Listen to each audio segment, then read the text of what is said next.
आप सभी का स्वागत है।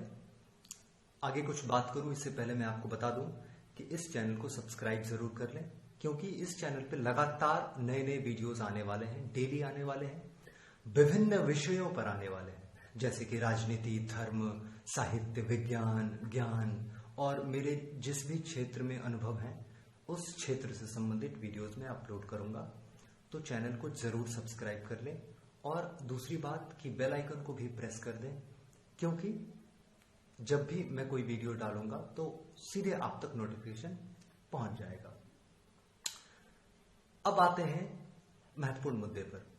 इस वीडियो को बनाने का जो मेरा मेन मकसद है वो ये था कि वर्तमान स्थिति में देश में जो बेरोजगारी की समस्या उभर कर आई है, गंभीर समस्या और या कहें खतरनाक समस्या, क्योंकि ये समस्या अब सर के ऊपर से जा चुकी है, अब बर्दाश्त करने लायक भी नहीं है, क्योंकि स्थिति जो है सो खत्म ही हो चुकी है।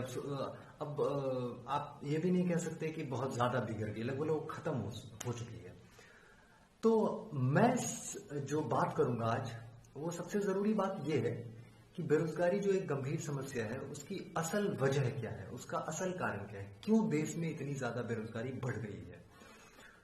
और उससे पहले मैं बात करूंगा कि 2000 से लेकर अब तक बेरोजगारी के आंकड़े क्या रहे हैं और बेरोजगारी की स्थिति कैसे बढ़ी या घटी है।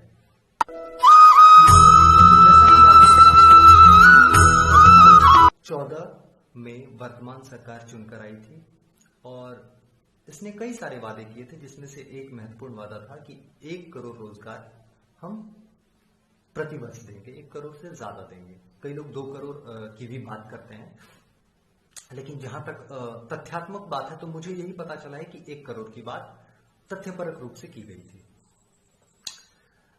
तो हम जानते हैं सबसे पहले कि क्या जो वर्तमान सरकार ने 2014 में वादा किया था, क्या वो वादा पूरा हुआ या नहीं हुआ, आखिर हुआ क्या उसका।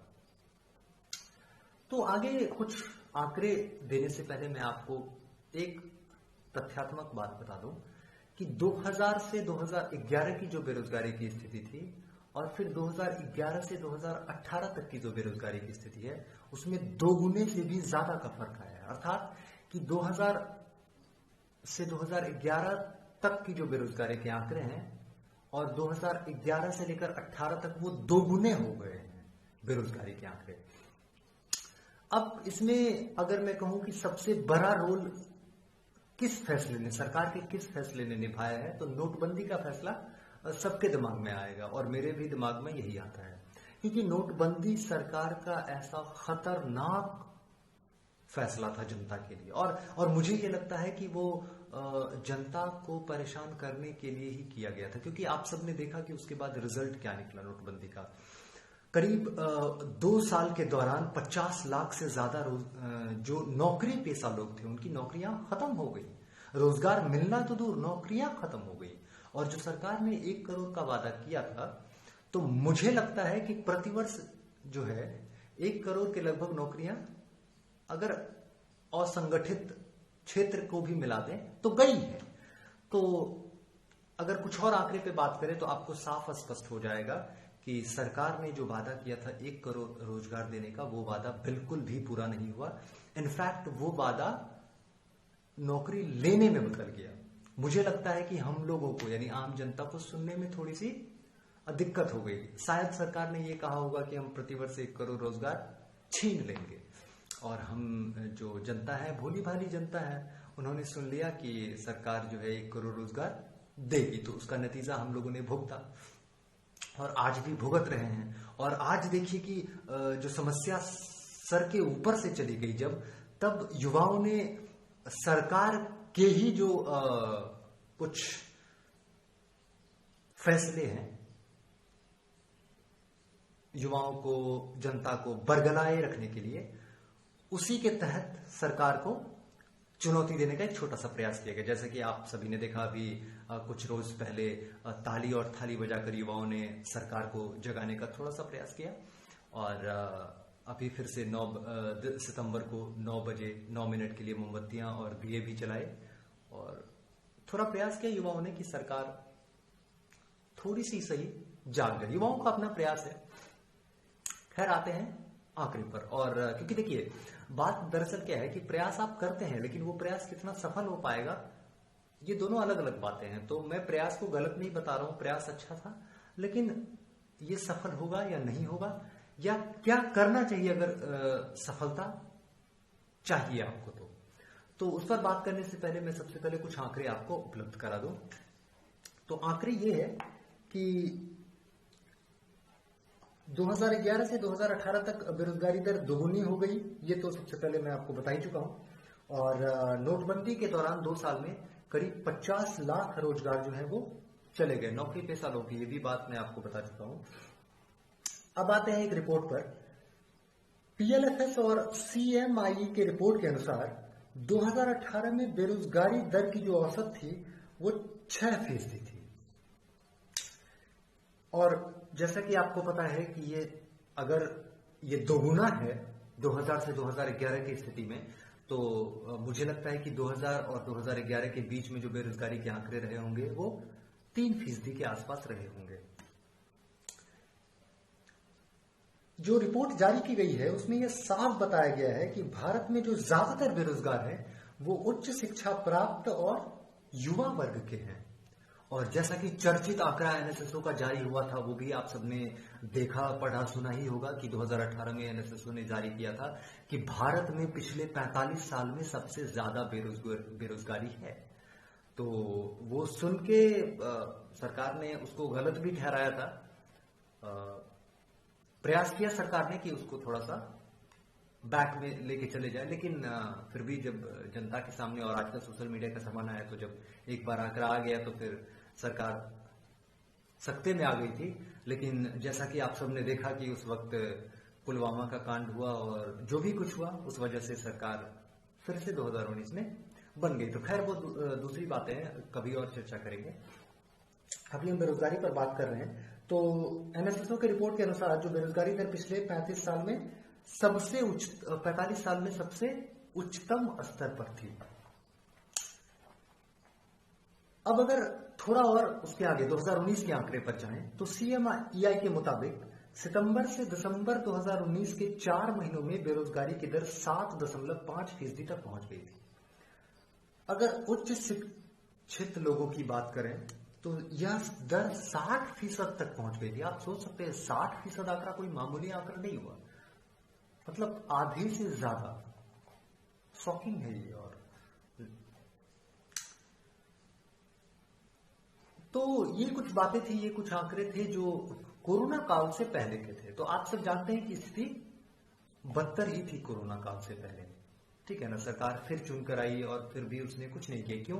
क्योंकि देखिए जब पहले 5 साल का सरकार का कार्यकाल था तो आपको साफ साफ पता चल गया था कि सरकार ने जो वायदे किए हैं वो पूरे नहीं हुए हैं। 45 साल में सबसे ज्यादा बेरोजगारी आ गई है, जबकि सरकार ने वायदा किया था कि प्रतिवर्ष 1 करोड़ रोजगार देंगे। कई लोग 2 करोड़ की भी बात करते हैं, लेकिन हुआ क्या कि 45 साल में सबसे ज्यादा बेरोजगारी आ गई। तो खैर मुझे उस वक्त लगता था कि यह सरकार अब नहीं आगे बना पाएगी, नहीं चल पाएगी। लेकिन आपको तो पता है कि सेना पर सरकार ने, सेना, राष्ट्रवाद और पाकिस्तान के दम पर सरकार ने फिर से सत्ता पा ली। तो वो तो खैर उस बारे में बाद में चर्चा करेंगे। तो स्थिति आप आंकड़ों के हिसाब से देख ही रहे हैं कि स्थिति क्या है। ये तो संगठित क्षेत्र के आंकड़े आते हैं, और संगठित क्षेत्र की तो बात ही आप नहीं कीजिए, क्योंकि उसमें तो समझिए कि वो बेरोजगार ही हमेशा होते हैं। अब दिहाड़ी कभी कभी काम मिला, कभी नहीं मिला, तो उस स्थिति में उनको रोजगार मिला ऐसा हम नहीं कह सकते हैं, ठीक है ना। क्योंकि जब काम मिल गया तो 2 वक्त का इंतजाम, 2 वक्त के भोजन का इंतजाम हो गया, नहीं मिला तो फिर भूखे उनको सोना पड़ा। और जैसा कि आप लोग ये भी जानते हैं कि जो भुखमरी का आंकड़ा है देश में, जो पूरे विश्व में भारत 102वें नंबर पर है, और वो लगातार 2014 से गिरा ही है, खतरनाक स्तर पे जाता चला गया है। लेकिन फिर भी सरकार बनी तो क्योंकि जनता भावुक होती है, जनता को सरकार ने अपने तरफ कर लिया है, माइंड सेट कर लिया है। जैसा कि आपको पता ही है कि मीडिया को भी सरकार ने जो है खरीद लिया है। इसमें ये सब बातें कहने में अब कोई गुरेज मुझे नहीं लगती, क्योंकि ये बात अब सबके सामने है, पब्लिक डोमेन में, और सब जानते हैं। तो और और सरकार भी अब तो साफ जाहिर हो चुका है। आप, मैं तो नहीं देखता, अगर आप टीवी देखते होंगे तो आपको साफ साफ पता चलता होगा। अब बात करते हैं कोरोना काल के आंकड़े के बारे में।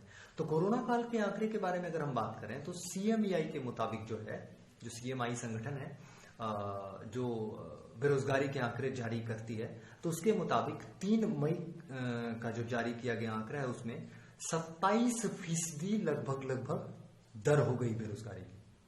जो आप ये सोचिए कि 2018 में जो 7% बेरोजगारी की दर थी वो 45 साल में सबसे ज्यादा थी, तो 27% तो समझिए कि स्थिति खत्म, खल्लास। मतलब इससे बुरी स्थिति क्या हो सकती है देश में, अगर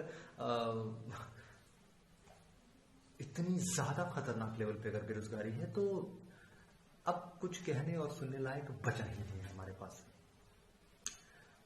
साफ जाहिर है कि जो कोरोना काल में जो बेरोजगार हुए हैं लोग, जिनकी नौकरियां थी, पक्की नौकरियां थी, उनकी नौकरियां चली गई। और रिपोर्ट तो ये भी कहती है कि लगभग 80 से 85% जो लोग हैं उनके पास जो जमा पूंजी थी वो खत्म हो गई इस पूरे लॉकडाउन में।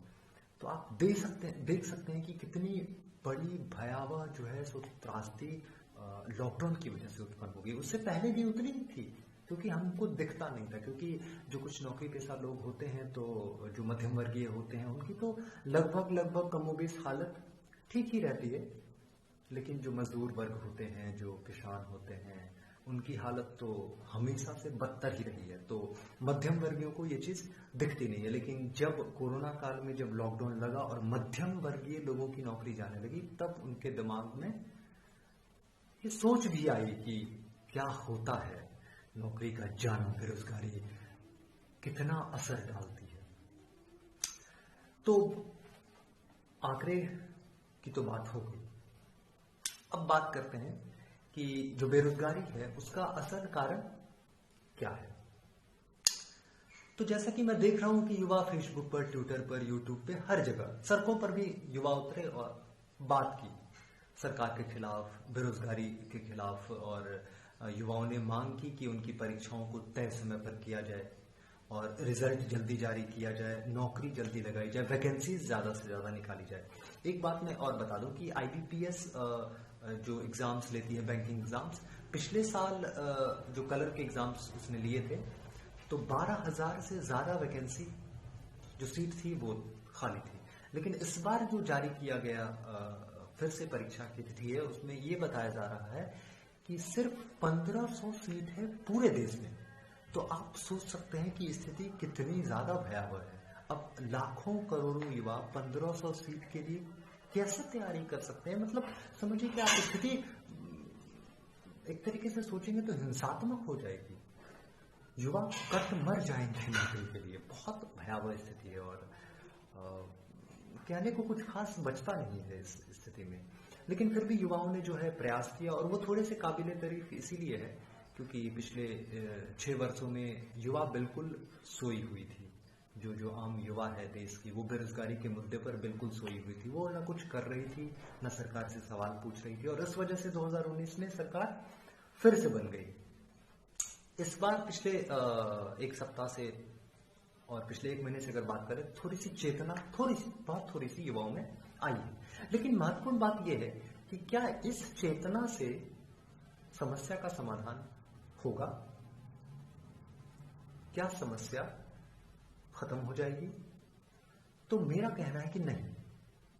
मेरा यही कहना है कि यह चेतना से समस्या खत्म नहीं होने वाली है, क्योंकि युवाओं को असल कारण के बारे में अभी भी नहीं पता है। अब अगर मैं असल कारण के बारे में बात करूं तो वह है पूंजीवाद। पूंजीवाद सबसे सही वजह है, सबसे असल कारण इस बेरोजगारी की समस्या के पीछे। अब आप लोग कहेंगे कैसे? तो मैं आपको थोड़ी सी बातें समझाता हूं इस संबंध में।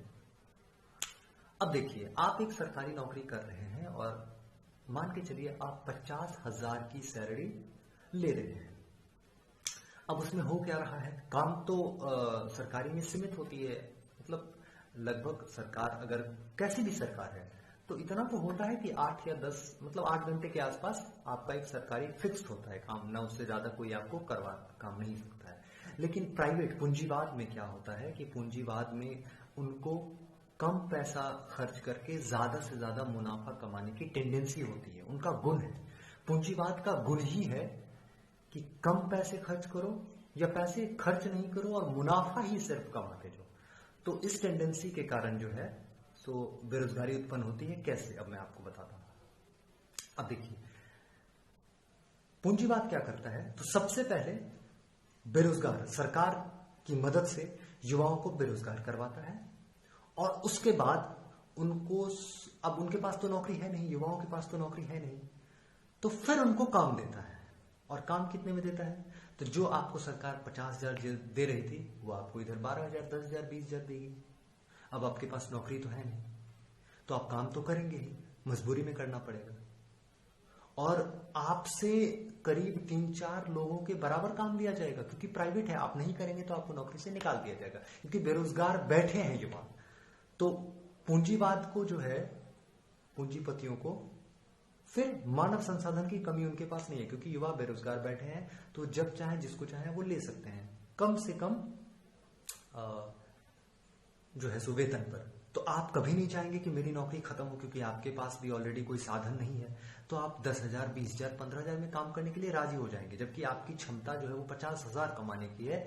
लेकिन पूंजीवाद आपकी क्षमता को सिकोड़ कर 10,000 पे लाके खड़ा कर देगा, और उस स्थिति में आप क्या कर सकते हैं, कुछ नहीं कर सकते हैं, है ना, क्योंकि आप फंस चुके हैं गिरफ्त में ना, आपके पास पीछे कोई बैक सपोर्ट है नहीं, तो आप मजबूरी में करेंगे। ठीक है, तो इससे क्या होगा कि पूंजीवाद जो पूंजीपति हैं उनको ज्यादा से ज्यादा मुनाफा होगा, और मुनाफा होगा तो वो इस प्रोसेस को लगातार दोहराते रहना चाहेंगे ना। वो क्यों चाहेंगे कि बेरोजगारी खत्म हो जाए, वो क्यों चाहेंगे, वो बिल्कुल नहीं चाहेंगे ना। तो आपको समझना होगा कि पूंजीवाद कभी नहीं चाहता है कि देश में बेरोजगारी खत्म हो, बिल्कुल नहीं चाहता है। और अगर आप ये सोच रहे हैं कि आपके थोड़े बहुत हल्ला हो करने से अगर वो ऐसा चाह लेगा, तो ऐसा बिल्कुल भी नहीं है। ठीक है, क्योंकि देखिए होता क्या है ना कि आप सरकार से मांग करते हैं, लेकिन आपको ये पता होना चाहिए कि जो सरकार है वो पूंजीवाद की गिरफ्त में होती है, व्यवस्था ही पूंजीवादी है ना, तो सरकार पूंजीपतियों की गिरफ्त में है। आप कितनी भी आवाजें ट्विटर, फेसबुक पर उठा लें, सरकार नहीं सुनने वाली है, क्योंकि सरकार ऑलरेडी मन बना चुकी है कि उसको ऐसा ही करना है, क्योंकि चुनाव में उसको पूंजीपतियों ने ही जो है पैसा दिया था, चुनाव लड़ने के लिए उन पे खर्च किया था।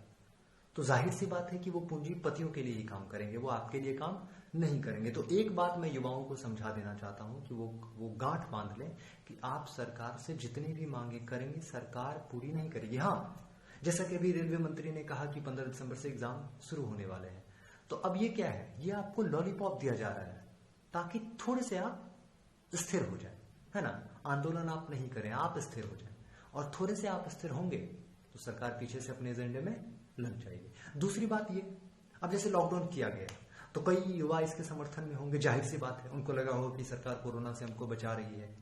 लेकिन असल कारण क्या था लॉकडाउन का, तो मुझे देखिए असल कारण लॉकडाउन का यही लगता है कि सरकार लॉकडाउन को लगा के देश में बेरोजगारी ज्यादा से ज्यादा बढ़ानी चाहती थी, पहले से उसका ये प्लान था सरकार का, और बढ़ा के वो पीछे से सारी कंपनियां, जो सरकारी कंपनियां जो मुनाफे में थी ऑलरेडी, उसको प्राइवेट हाथों में बेचने का पूरा प्लान सरकार ने तैयार कर लिया था। और प्राइवेट हाथों में वो कंपनियां जाती या गई, कई सारी चली भी गई, लोग इधर बेरोजगार बैठे हैं। पूंजीवाद को मानव संसाधन चाहिए, वो बेरोजगारों को उठाएगा, कम वेतन देगा, उनसे ज्यादा काम करवाएगा और ज्यादा मुनाफा कमाएगा। तो ये सीधा सा गणित है, इसमें कोई सोचने वाली बात है ही नहीं बिल्कुल। तो आपको ये समझना पड़ेगा कि ट्विटर, फेसबुक और जगह जगह आप जो ये ट्रेंड चला देते हैं, तो उससे कोई फायदा नहीं है, क्योंकि पूंजीवाद ये कभी नहीं होने देगा। ठीक है, कभी नहीं होने देगा। सरकार थोड़ी बहुत लॉलीपॉप दे देगी। अब 50 युवा है तो हो सकता है उसमें 10 को दे दे, 5 को दे दे, तो आप लोग क्या समझेंगे, 10-5 को मिल गया, अगली बार हमको भी मिल जाएगा। तो सरकार जो भी योजनाएं, जो भी जो समाज सेवी दिखने वाली योजनाएं हैं, उनको लाती ही इसीलिए है क्योंकि जनता को भ्रम में रखा जाए। ठीक है, तो आप भ्रम में रहेंगे और सरकार पीछे के दरवाजे से सारा काम करती रहेगी, और उसके बाद ये धीरे धीरे एक स्टेप जब आएगा जब सरकार पूरी तरह से देश को समर्पित कर देगी पूंजीपतियों के हाथ में, और उसके बाद आप कुछ भी नहीं कर पाएंगे। ठीक है, तो कारण ये है। तो मैं युवाओं से सबसे जरूरी चीज ये कहना चाहूंगा कि आप लोग ट्विटर फेसबुक तक ही सीमित ना हो जाएं। ठीक है, आपको शासन की पूरी व्यवस्था ही बदलनी पड़ेगी। ऐसे नहीं होगा कि आप आंदोलन करेंगे, जैसे जेपी आंदोलन हुआ, अन्ना आंदोलन हुआ, तो आपने देखा क्या हाल हुआ देश का। कुछ नहीं होता है, फिर से सरकारें आती है, फिर से लूटमार मचती है और सारा कुछ खेल चलते रहता है पीछे के दरवाजे से। आपको ये सरकार थोड़ी सी सामने के दरवाजे से आ गई, कांग्रेस जो है वो थोड़ी सी पीछे के दरवाजे से थी, तो आप लोगों को असल खेल पूंजीपतियों का नहीं समझ में आता था। आपको लगता था कि सरकार के मंत्री घोटाला करते हैं, अगर वो नहीं करें तो सब कुछ ठीक हो जाएगा। लेकिन घोटाला वो क्यों करते हैं? वो सारा पूंजी का खेल है, सारा पूंजीवाद जो है वो पीछे से लगा हुआ है, इस वजह से सारा ऐसा खेल होता है। तो मैं युवाओं से निवेदन करना चाहूंगा कि आप लोग सबसे पहले जो जरूरी चीज है वो है वैज्ञानिक चेतना। सबसे पहले आप समझें कि कारण क्या है, और दूसरी बात ये समझें कि जब तक सत्ता आपके हाथ में नहीं आ जाएगी, आपके हाथ में, तब तक बेरोजगारी की समस्या दूर नहीं होगी। ये मैं लिख के दे रहा हूं, आप लोग नोट डाउन कर लें। जब तक आप सरकार किसी और के हाथ में देंगे, तब तक आपकी समस्या खत्म नहीं होने वाली है। हो सकता है एक को रोजगार मिल जाए, वो बोलना छोड़ दे, लेकिन बाकी के और करोड़ों है ना, उनका क्या फिर? ठीक है ना? तो युवाओं से तो मेरा यही आग्रह रहेगा कि लाखों करोड़ों की संख्या में आप सड़क पे उतर जाएं और सीधे, मैं ये कहना चाहूंगा कि सीधे आप लोग मांग करें कि बदलनी है तो बदलनी है, सत्ता को ही बदलना है। मांग हमको करना ही नहीं है खुद सरकार से, क्योंकि सरकार से आप मांग करेंगे, सरकार आपको लॉलीपॉप थमा देगी और अपना काम निकाल लेगी साइड से। तो मैं यही आग्रह करना चाहूंगा, और यही चीज आपको इस समस्या से निजात भी दिला सकती है कि आप लोग सड़क पे उतरें और सीधे आह्वान करें कि हमको सत्ता बदलनी है, हमको सत्ता आम जनता के हाथ में, हमारे हाथ में चाहिए। हम पूरी व्यवस्था को ही बदलना चाहते हैं, नई सिरे से शुरुआत करना चाहते हैं। इस विषय पर मैं आगे और वीडियोस बनाऊंगा, लेकिन जो सबसे महत्वपूर्ण बात थी वो मैंने आपको बताने की कोशिश की। इस वीडियो को यहीं पर खत्म करते हैं। अगर आपको कुछ लगा कि नहीं, कुछ महत्वपूर्ण बातें इस वीडियो में हुई है, तो इसको अमल में लाएं। सिर्फ देखने से काम नहीं चलेगा, और बाकी आप पर निर्भर है। मुझे जितना बोलना था वो मैंने बोल दिया। अगले वीडियो में फिर कुछ और बात करेंगे, तब तक के लिए धन्यवाद।